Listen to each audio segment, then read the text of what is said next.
Ce débat sur le mécénat, il est assez éclairant. Si j'osais, je dirais que c'est une forme de débat qui a tous les atours d'une tentative de blanchiment de coupes budgétaires. Puisque vous faites des cadeaux fiscaux aux plus riches, aux grandes entreprises, puis vous venez nous dire qu'il n'y a plus d'argent, il faut réduire les dépenses publiques, notamment dans la culture, dans le sport, dans les services publics de proximité. Et donc, nous vous proposons en échange d'avoir recours au mécénat, comme si le recours au mécénat d'entreprises privées pouvait compenser le recul de l'État, notamment dans ces domaines-là.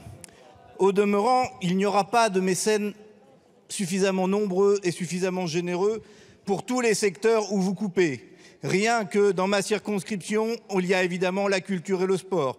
Mais l'hôpital vient de créer un fonds de mécénat. Mais la ville de Saint-Nazaire vient de créer un fonds de mécénat. Qui peut croire qu'il y aura suffisamment de mécénat pour boucher tous les trous des coupes budgétaires que vous avez faits? Personne n'y croit, c'est un marché de dupes. Au demeurant, nous ne demandons pas la charité. En République, il y a quelque chose qui s'appelle l'impôt.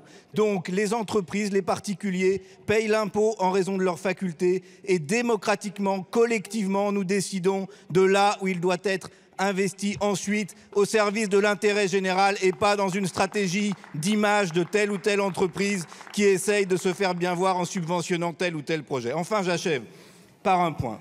Vous avez quand même une conception de la générosité assez étroite.